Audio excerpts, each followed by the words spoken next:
Hi, Mark Jager here from jagerphoto.com. Today's video is about Rembrandt lighting.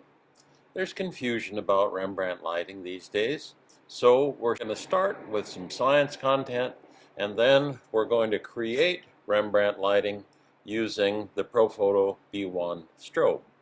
At the end of the video, you'll know what Rembrandt lighting really is supposed to look like.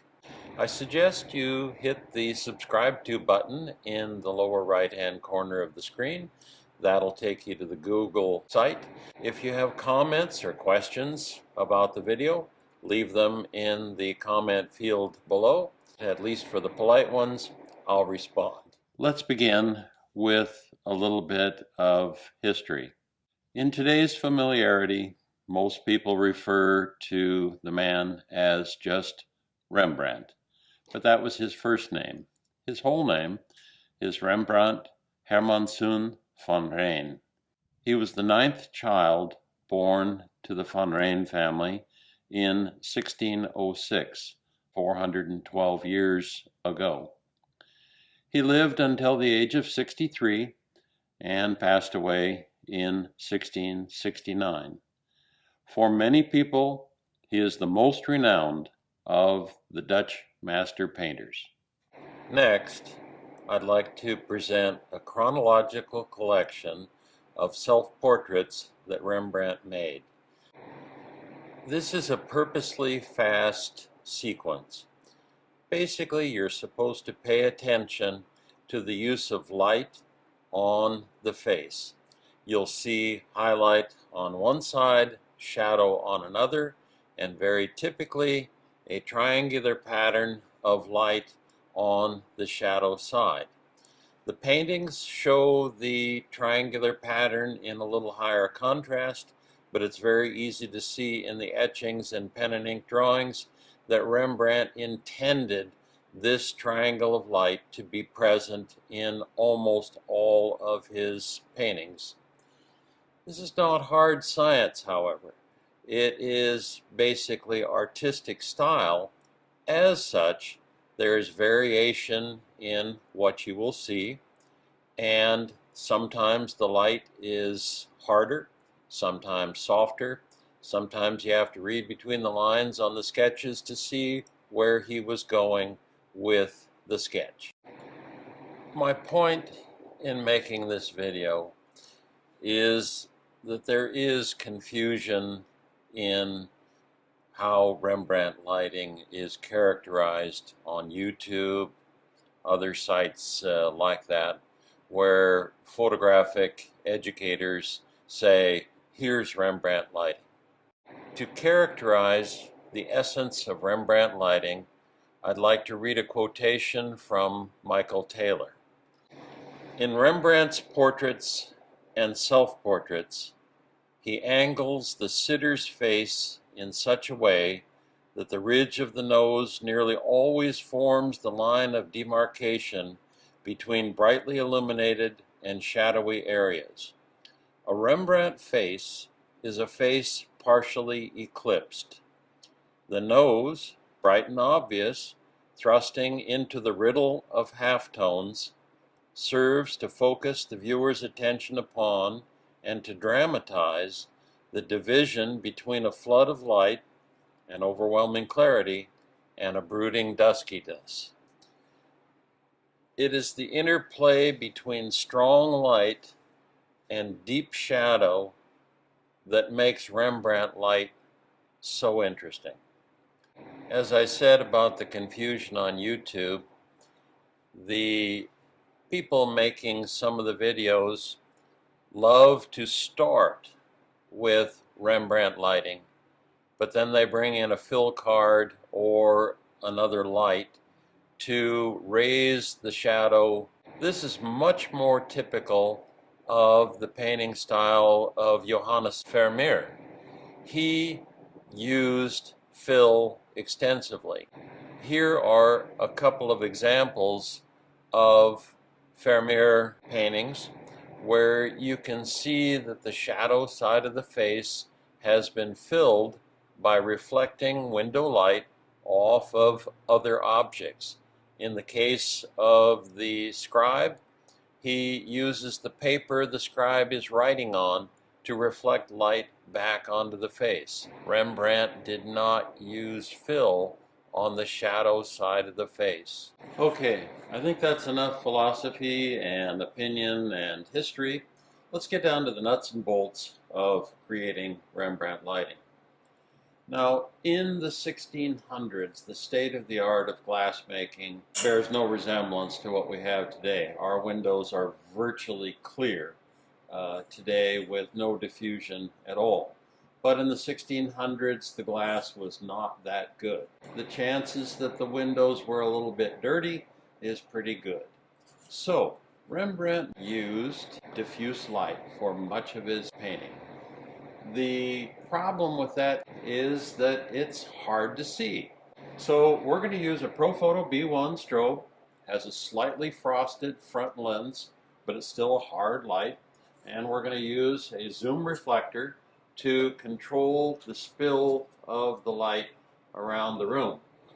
In order to set up for the lighting, it's important to understand the angles that are at play here. I've spent a huge amount of money to make a visual aid out of some drinking straws. We know when the camera is square to the subject that the light needs to come down from about 25-degree angle, but also about 45 degrees to the left of the subject to camera line.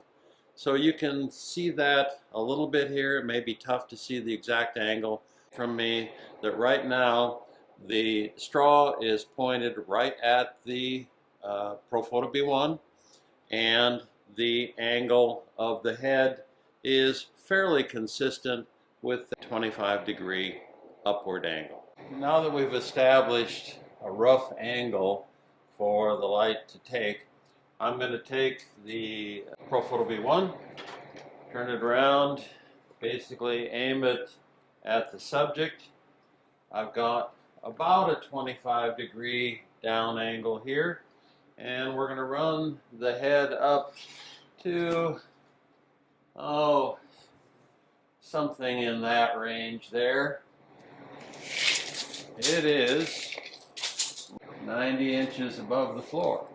For those of you who still need a little help with the setup here, the camera line is going to be straight to me, and the camera is 5 feet away. It's a 105 millimeter lens.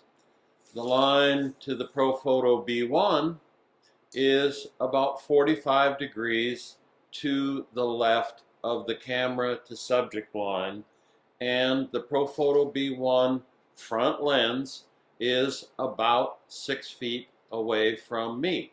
The height of my eyes is about 66 inches. That should get you in the ballpark.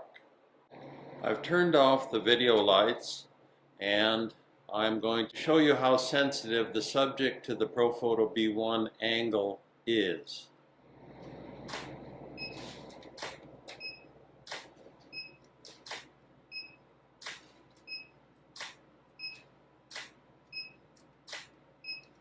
The still camera is in TTL mode. This is the result of the video sequence you just saw in terms of still photographs. You'll notice that the appearance of the stills is different from that of the video, partly because the video was cranked to a very, very high ISO, and because the Profoto B1 and the TTL mode is not engaged for the video. So far in this tutorial, we've had the camera direct at the subject's face. The Profoto B1 is over here at 45 degrees. But what if we want to go to short light? In that case, the subject can turn. The dark side of the face is going to be closest to the camera. That makes it short light. But we're going to need to adjust the position of the Profoto B1 to get the Rembrandt lighting again. If, say, I turn 20 degrees, then the Profoto needs to move around a similar 20 degrees. The still photograph that follows is an example of short Rembrandt light. Before we go to the next section, which is going to deal with softening the light, I thought I'd mention that there is a range of heights that work for Rembrandt light. Change that you see by going higher or lower on a subject like me, where the eyelids get shading the higher you go, the lower setting actually puts a little more light into the eyes and brightens them up. The following three photographs show you the difference between 90, 85, and 96 inches of height on the Profoto B1. You should experiment to find the best height that works for your subject. Up to this point in the video, we've been using a zoom reflector on the Profoto B1. That allowed us to have a nice sharp shadow on the face. But that isn't the way Rembrandt did it. Remember, he's got diffused light, and when you look at his paintings, the shadow across the cheek is not typically sharp. We're going to use a Profoto beauty dish with a sock on it, and inside is a 25-degree grid. This will soften the light, and the grid will prevent the spill from hitting the background. The beauty dish will be raised to the same height that we were using with the zoom reflector at 85 inches. Now that the beauty dish is in place, we'll take a couple shots. The result, as you see here, is that the shadow across the face is much softer. This is much closer to what Rembrandt really did. In the last sequence, we were at 6 feet of distance from the subject nose to the Profoto B1. We had the beauty dish on with the grid. Now I've moved the Profoto B1 in such that it is 3 feet from the subject. Of course, we had to reduce the height of the head to keep the same angle going up to the light.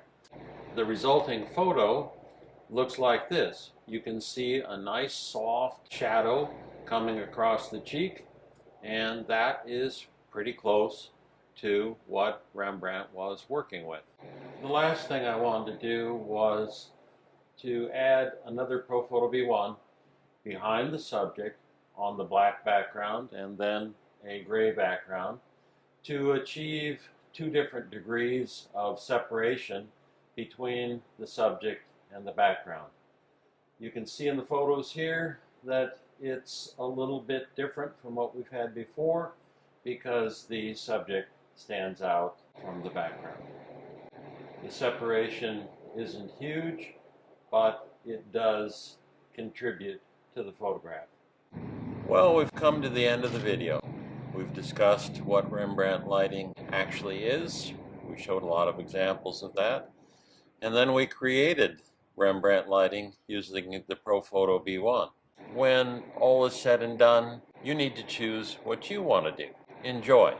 Oh, by the way, if you haven't already, click the subscribe to button and subscribe to this channel. JagerPhoto.com is your source for headshot and portrait photography in Eastern Washington. If you can't come to us, we can come to you. iMark Productions does wildlife and landscape photography, but we also do custom vehicle shoots. If you have a car, motorcycle, or airplane that you want a custom photograph of, give us a contact through imarkproductions.com.